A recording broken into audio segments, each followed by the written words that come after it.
Hello friends, welcome to நேம்ட்ரி kitchen. இன்றைக்கி நம்ம சேனலில் ஒரு ஃபார்ம் டூர் தான் பார்க்க போகிறோம். இந்த ஃபார்ம் யாரோடதுன்னு பார்த்தீங்கன்னா, எங்கள் வீட்டுக்கு பால் போட வருவாங்களே பால்கார அவங்களோட பண்ணை தான் இது. ஆடு, மாடு, கோழி எல்லாமே இருக்கும். ரொம்ப நாள் ஆச்சு நானே இங்கே போய். சரி, இன்றைக்கி சும்மா போய் பார்த்துடலான்னு தான் நாங்கள் வந்தோம். ஃபஸ்ட்டு நாங்கள் தோட்டத்துக்கு தான் நேராக போயிருந்தோம். போயிட்டு கால் பண்ணால் அவங்க வீட்டில் இருக்கேன்னாங்க. வீடும் அங்கேருந்து பக்கம்தான். சரின்னு சொல்லிட்டு நாங்கள் வீட்டுக்கு வந்தோம். வீட்டில் பார்த்திங்கன்னா வாசல்லே அத்திப்பழம் மரம் இருந்தது. மரம் ஃபுல்லாக நல்லா நெல்லிக்காய் மாதிரி காய் இருந்தது. அதில் அங்கங்கே 1-2 தான் பழுத்து இருந்தது போல். பழுத்த அத்தி பறித்து கொடுத்துருந்தாங்க. நான் அவ்வளோவா விரும்பி சாப்பிட மாட்டேன், ஆனால் எங்கள் அத்தாவுக்கு ரொம்ப பிடிக்கும் அத்திப்பழம்லாம். அவங்க எல்லாமே காயாக தான் இருக்குது, நாங்கள் பழுத்த உடனே கொடுத்து விட்றோம் அப்படின்னு சொல்லியிருந்தாங்க. முடிச்சுட்டு சரி நாங்கள் பண்ணைக்கே எல்லோரும் கிளம்பலாம் அப்படின்னாங்க. சரின்னு வெளியே வந்தால் ஒரே சைஸில் அத்தனை கன்றுக்குட்டி வந்துச்சு. அதில் கொஞ்சம் வித்தியாசமாக டார்க் கலரில் இருக்கிறதுலாம் காளை மாடோட குட்டியாம், ஜல்லிக்கட்டு காளை அதோட குட்டியாம். நம்ம பெரிய மாடிக்கிட்ட போகிறதா பயம்.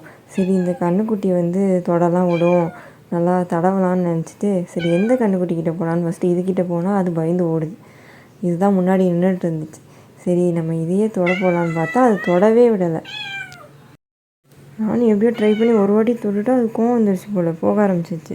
அவங்களும் போய் கூட்டிகிட்டு வந்தாங்க. கூட்டிகிட்டு ஒன்றும் பண்ணாது தொடுன்னாங்க.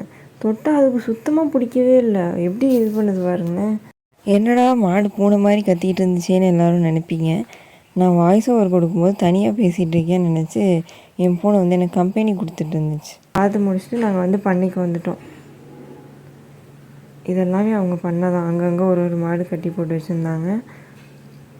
நாங்கள் போகிறப்போ ஒரு ஈவினிங் டைம் போல் ஆயிடுச்சு. ஒரு 5 o'clock போல் தான் போனோம்.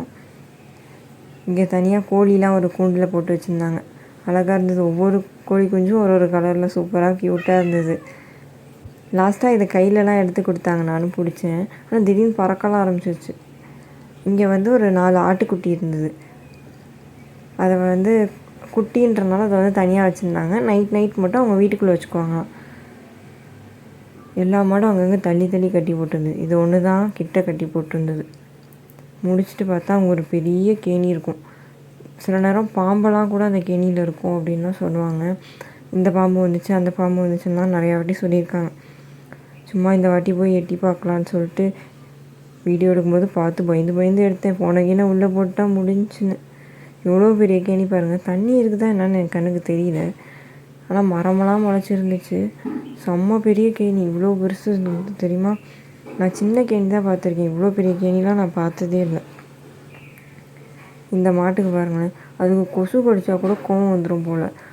வளர்க்குறவங்க அவங்கள முட்டை வருது கொசு கடிக்குதுன்னு சொல்லிட்டு அவங்களும் செல்லமாக கொஞ்சிட்டு சொரிஞ்செல்லாம் விட்றாங்க. உனக்கு கொசு கடித்தா நான் என்ன பண்ணுறது அப்படின்னு சொல்லிட்டு நாங்கள் எங்கள் பூனைங்க கிட்டே பேசுகிற மாதிரி அவங்க ஆடு மாடு கூடலாம் ஜாலியாக பேசிட்டு சூப்பராக அதுங்களை அவ்வளோ பெட்டாக பார்த்துக்குறாங்க. இதுதான் ஜல்லிக்கட்டு காளையாம். ஜல்லிக்கட்டுக்கெலாம் போய் வின் பண்ணிட்டுலாம் வந்துச்சான், ப்ரைஸ்லாம் வாங்கியிருக்கான். ஃபோனில் வீடியோவில் கூட நார்மலாக தான் தெரியுது, நேரில் பார்த்தா செம்மையாக பயங்கரமாக இருக்குது. நான் இப்போ தான் இவ்வளோ கிட்ட பார்க்குறேனே. சும்மா நியூஸில் அந்த மாதிரி தான் பார்த்தது ஜல்லிக்கட்டுலாம். கழுத்துலலாம் நல்லா சங்கிலி போட்டு பயங்கரமாக இருந்தது. நான் வீடியோ ரெக்கார்ட் பண்ண ஆரம்பித்தாதான் பக்கத்து வீட்டில் பாத்திரம்லாம் உருட்டுறாங்க. கொஞ்ச நேரத்துக்கு முன்னாடி எங்கள் பூனை வேறு கத்த ஆரம்பிச்சிருச்சு. இது பாருங்க, செம்மையாக இருக்குது. அங்கே நெல்லுலாம் விளைச்சல் போட்டிருந்தாங்க. நெல்லுன்னு தான் நினைக்கிறேன்.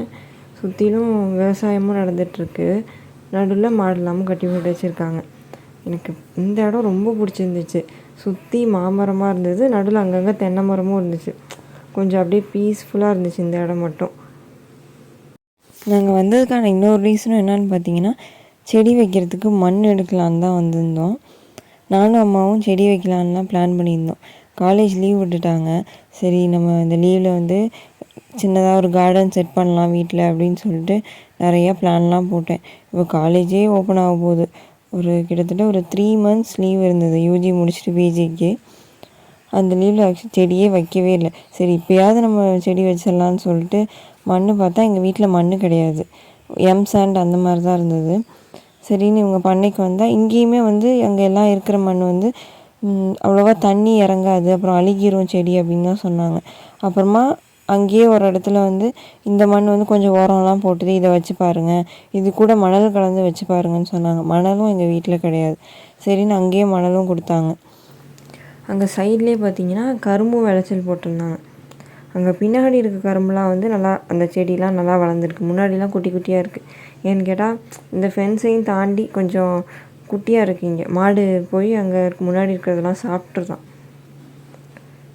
இங்கே மாங்காவும் பறித்து கொடுத்துருந்தாங்க. நம்ம வந்து அந்த ஃபென்ஸ்குள்ளே பார்த்தோம் இல்லையா ஆட்டுக்குட்டி, அதெல்லாம் ஓப்பன் பண்ணி விட்டுருந்தாங்க. இந்த கலரை பாருங்களேன், எனக்கு என்னமோ அப்படியே ஒரு க்ரீம் பிஸ்கெட், க்ரீம் கேக் அந்த மாதிரி இருந்தது அந்த ஆட்டுக்குட்டியை பார்க்குறப்ப. அழகாக நின்றுட்டு இருந்துச்சு. நம்ம லைட்டாக கிட்ட போகலான்னு பார்த்தாலே பயந்து ஓடுது. நெக்ஸ்ட்டு இங்கே பாருங்கள், வைக்கல் மாட்டுக்கு போட்டு வச்சா அதில் வந்து ஜாலியாக கோழி மேய்ஞ்சிட்ருக்கு. நான் வந்து கிட்டே போனால் எதுக்கு டிஸ்டர்ப் பண்ணிக்கிட்டு பயந்து ஓடிடுமோன்னு சொல்லிட்டு நான் தள்ளி நின்று வீடியோ எடுத்துகிட்டு வந்துட்டேன். நம்மளும் எதையும் டிஸ்டர்ப் பண்ணக்கூடாது, நம்மளையும் எதுவும் டிஸ்டர்ப் பண்ணிடக்கூடாது.